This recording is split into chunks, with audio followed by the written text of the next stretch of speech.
فتح مکہ پر آپ صلی اللہ علیہ وسلم نے جو خطبہ ارشاد فرمایا تو وہاں موجود ایک صاحب نے عرض کی کہ حضور میرے لیے اس کو لکھوا دیجئے، تو آپ صلی اللہ علیہ وسلم نے حکم فرمایا کہ اسے اس کے لیے لکھ دو۔ ابو شاہ ان کا نام لیا جاتا ہے۔ تو حدیث کے لکھنے کا عمل دور نبوی سے شروع ہو چکا تھا، لکھے جانے کا عمل۔ یہ ساری معلومات اس لیے جاننا ضروری ہے کہ منکرین حدیث کا بھی ایک گروہ موجود ہے جو حدیث کو سرے سے حجت ہی نہیں مانتا، اور پھر اس کے بعد بڑے عرصے تک سینہ بسینہ روایات منتقل ہوتی رہیں، اور لکھے جانے کا باقاعدہ منظم طور پر کوئی کتاب یا کوئی اس طرح سے علم موجود نہیں تھا حدیث کا۔ مختلف لوگوں کے پاس مختلف صحیفے موجود تھے، اس میں ہر چیز مطلب طہارت کی حدیثیں، فقہ کی حدیثیں، یا کہہ لیں کہ جہاد کی حدیثیں، اس طرح سے ان کو چیپٹر وائز الگ کر کے نہیں لکھا گیا تھا، لیکن موجود تھی کہیں کہیں لکھی ہوئی۔ آپ صلی اللہ علیہ وسلم کے کچھ خطوط تھے، کچھ حکم نامے تھے جو گورنروں کو لکھے گئے، اس طرح موجود تھی۔ لیکن پہلی صدی ہجری کے اختتام میں عمر بن عبدالعزیز کے دور میں یہ کام باقاعدہ طور پر سرکاری سطح پر شروع ہوا، اور یہ عمر بن عبدالعزیز ہی ہیں جنہوں نے اس کام کو شروع کرنے کا حکم دیا۔ پھر تابعین کی ایک بڑی جماعت اس وقت مختلف علاقوں میں، مختلف شہروں میں موجود، مدینہ، بصرہ، کوفہ میں موجود تابعین کی جو جماعت تھی، انہوں نے یہ کام کرنا شروع کیا۔ حدیث کی تدوین میں بہت نمایاں نام جو ہیں وہ ہیں امام زہری، امام مالک، عبداللہ بن مبارک، ربیع بن سبی، اور یہ صرف پہلا دور ہے۔ دور نبوی کے بعد تدوین حدیث کا یہ پہلا دور ہے جس میں تابعین نے صرف حدیثوں کو جمع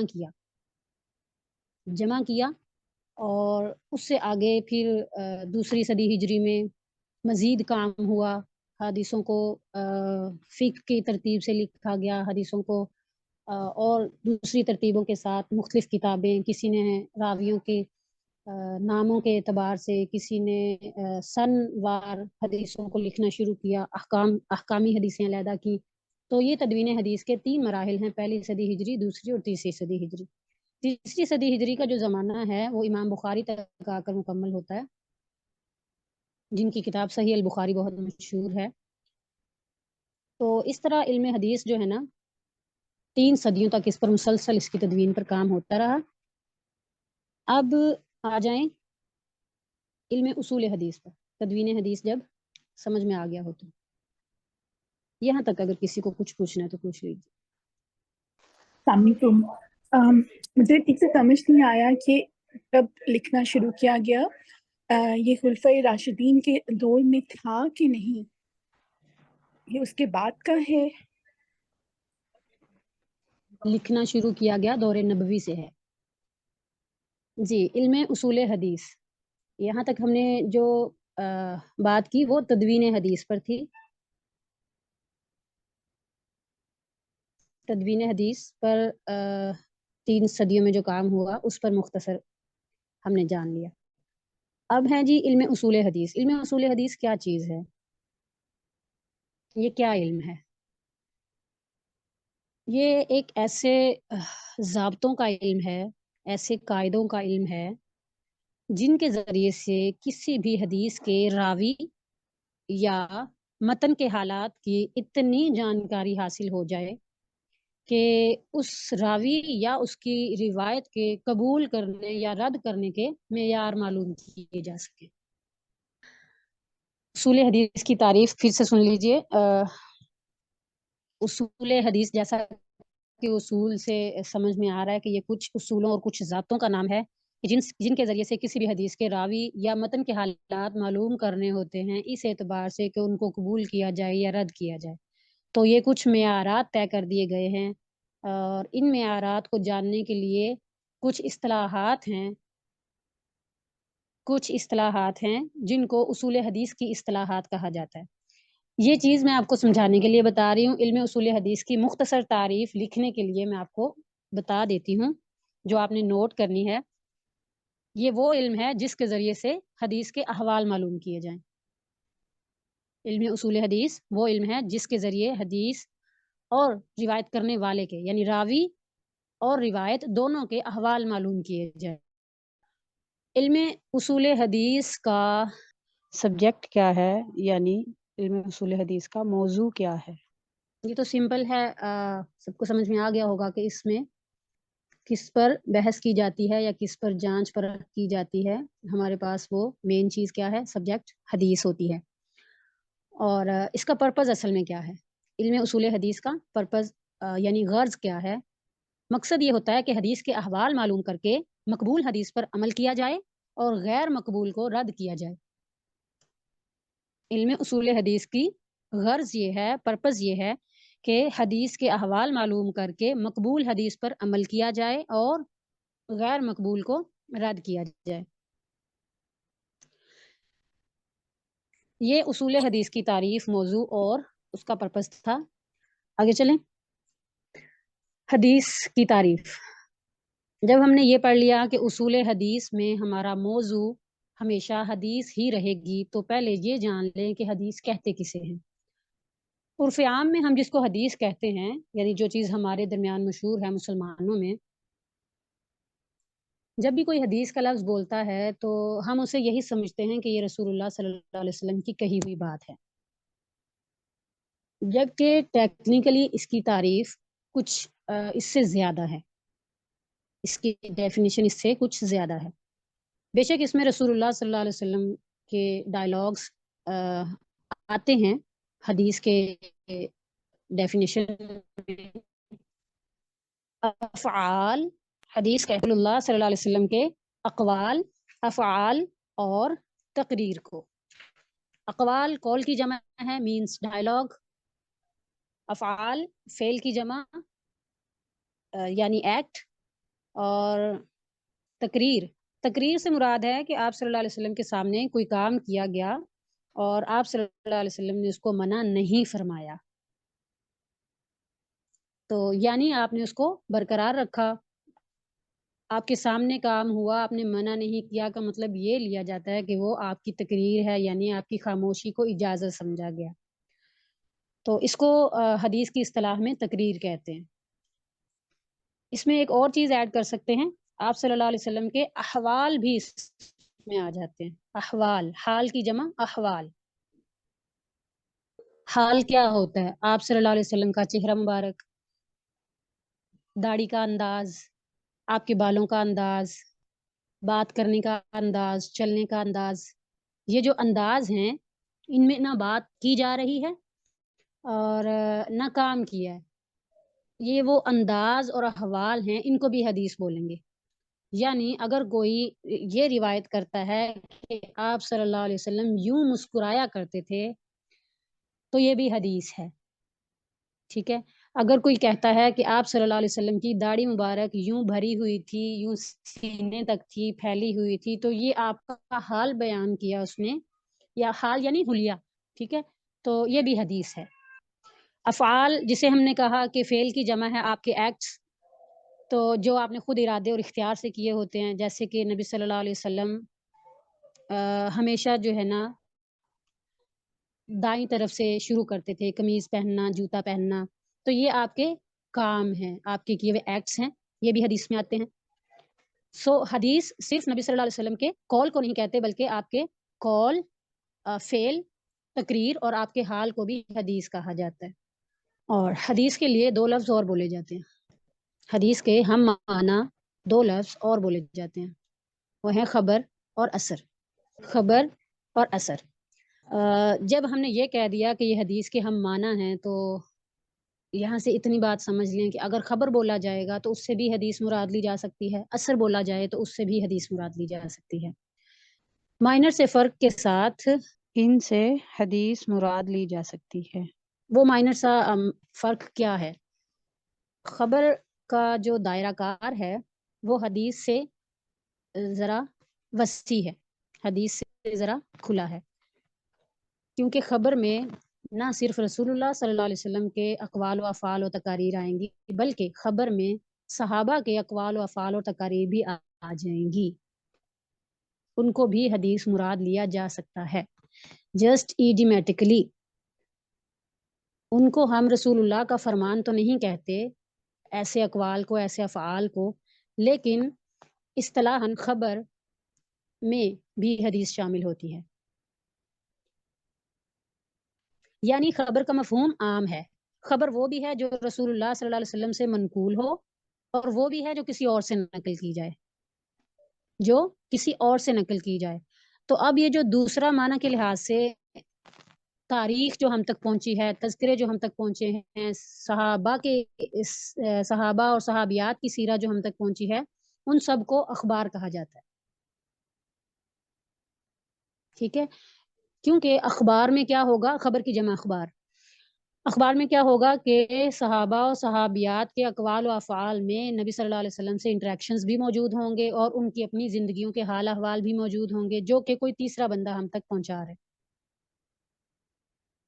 ٹھیک ہے، اس لحاظ سے خبر کا مفہوم وسیع ہے ذرا حدیث سے. لیکن حدیث کی جگہ خبر اور خبر کی جگہ حدیث بولا جاتا ہے، یہ دونوں ہم معنی ہیں. اور اثر اس مفہوم میں اس سے بھی وسیع ہے. اثر کے لغوی معنی ہوتے ہیں بچی ہوئی چیز. حدیث کی اصطلاح میں صحابہ اور تابعین کے اقوال و افعال کو خصوصاً اثر کہہ دیا جاتا ہے. خصوصاً صحابہ و تابعین کے اقوال و افعال کے لیے، لیکن بالعموم حدیث کو بھی اثر کہہ دیا جاتا ہے.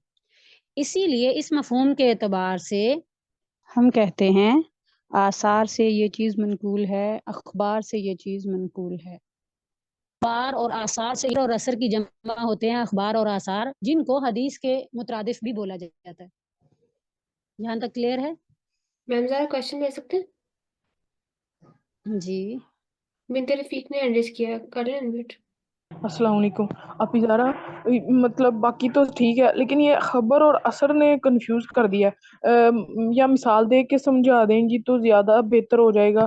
مطلب بھائی صحابہ کی تو سمجھ میں آتی ہے کہ ان کا قول و فعل، ظاہری بات ہے انہوں نے اللہ کے نبی کو دیکھ کے تو وہ اپنی زندگی میں وہ کام کیا، تو ہم ان کو کہہ سکتے ہیں کہ وہ حدیث ہے. ٹھیک ہے، تو یہ جو تابعین کی بات کو خبر اثر، یہ اس نے کنفیوز کر دیا. مطلب یہ کیسے ہو سکتا ہے کہ وہ اللہ کے ولی تھے اس لیے؟ کیسے؟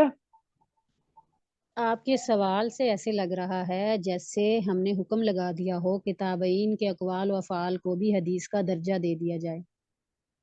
اچھا ٹھیک ہے. بلکہ مطلب علم حدیث. اصول حدیث کو سیکھا اور پڑھا ہی اسی لیے جاتا ہے کہ ان اقوال و افعال کے درمیان فرق کر کے ان کو ان کے درجات طے کیے جائیں اور پھر شریعہ میں ان کا معیار مقرر کیا جائے. یہاں جو بہت سمجھنے شکریہ. کی چیز ہے وہ یہ ہے کہ جب بھی خبر اور اثر بولا جائے یا احادیث کی کتابوں میں جب خبر بولا جاتا ہے تو اس سے حدیث ہی مراد ہوتی ہے. نہ جاننے والوں کو خبر کا لفظ اجنبی لگتا ہے تو اس کو کھول کر بتانا مقصد ہے کہ خبر جب بولا جائے اس سے حدیث مراد لیا جاتا ہے اسلامک لٹریچر میں. جی ایک اور ٹاپک کے بعد یہ آج کا سیشن کمپلیٹ کرتے ہیں. حدیث کی تعریف جب ہم نے پڑھ لی اور اس کے ساتھ اس کے ہم معنی لفظ خبر اور اثر، تو اس کے ساتھ ہی جان لیں کہ ایک حدیث کی ایک خاص قسم ہے حدیث قدسی. حدیث قدسی کیا ہوتی ہے؟ یوں تو تمام احادیث یا احادیث میں جو بھی احکام آئے ہیں وہ سبھی اللہ کی طرف سے ہیں، صرف الفاظ رسول اللہ صلی اللہ علیہ وسلم کے ہوتے ہیں. لیکن اگر آپ نے کسی بات کی نسبت خود کہہ کے اللہ تعالیٰ کی طرف کر دی تو وہ حدیث قدسی کہلاتی ہے. یعنی یہ تو ہم مومنین کا ایمان ہے نا اس بات پر کہ نبی صلی اللہ علیہ وسلم وحی کے سوا کچھ نہیں بولتے اور وحی کے سوا کچھ نہیں کرتے. تو اس مفہوم سے ہم آپ صلی اللہ علیہ وسلم کی ساری زندگی کو ہی حدیث کہہ سکتے ہیں، آپ کے اقوال افعال کو. لیکن حدیث قدسی اس میں سے خاص اس لیے ہے کہ اس میں خود صراحتاً واضح طور پر نبی صلی اللہ علیہ وسلم نے اس قول کی نسبت اللہ کی طرف کی ہوتی ہے. جیسے حضرت ابو ذر غفاری رضی اللہ تعالیٰ عنہ سے روایت ہے مثال کے طور پہ کہ آپ صلی اللہ علیہ وسلم کا ارشاد ہے، اللہ تعالیٰ فرماتے ہیں یا عبادی، اللہ تعالیٰ فرماتے ہیں یا عبادی انی حرمت الظلم علی نفسی وجعلتہ بینکم محرما فلا تظالموا. تو اب کہہ سکتے ہیں سارا قرآن بھی اللہ ہی کی طرف سے ہے، اور یہ نبی صلی اللہ علیہ وسلم کا قول مبارک جس میں آپ اللہ کی طرف نسبت کر رہے ہیں کسی قول کی، تو قرآن میں اور حدیث قدسی میں فرق کیا ہے؟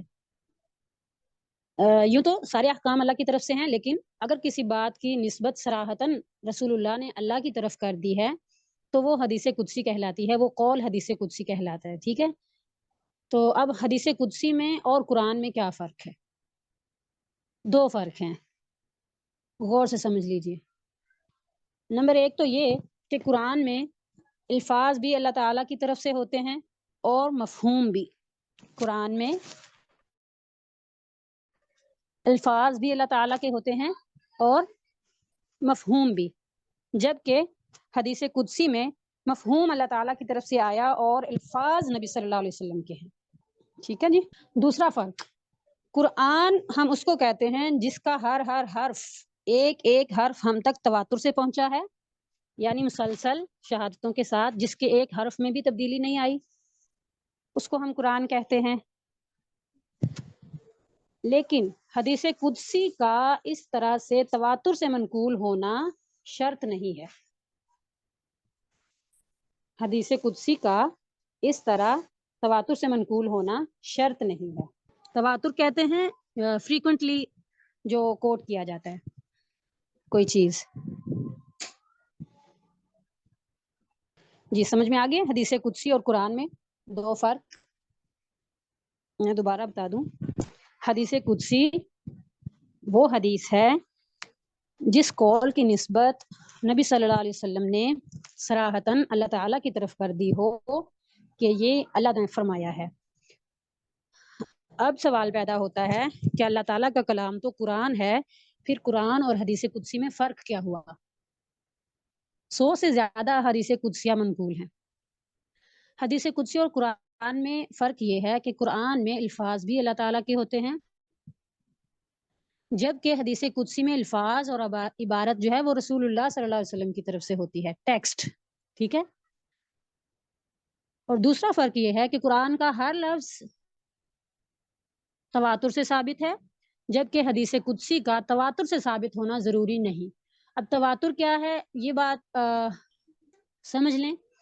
تواتر کہتے ہیں حدیث کی اصطلاح میں کہ ہر زمانے میں اس کو نقل کرنے والے، اس کو آگے کوٹ کرنے والے اتنے زیادہ لوگ موجود ہوں کہ جن سب کا جھوٹ پر جمع ہو جانا ممکن نہیں. ٹھیک ہے. لیکن حدیث قدسی ہر زمانے میں اتنے لوگوں سے نقل نہیں کی جاتی. ممکن ہے اسے کسی ایک یا دو لوگوں نے نقل کیا ہو. اب وہ ایک الگ بحث ہے کہ وہ کتنے معتبر ہیں اور وہ کتنے عادل ہیں اور وہ کتنے پارسا ہیں کہ ان کی کہی ہوئی بات کو کیا درجہ دیا جائے، یہ ایک الگ بحث ہے. ابھی حدیث اور قرآن کا فرق، حدیث قدسی اور قرآن کا فرق یہ ہے کہ حدیث قدسی کا تواتر کے ساتھ منقول ہونا ضروری نہیں.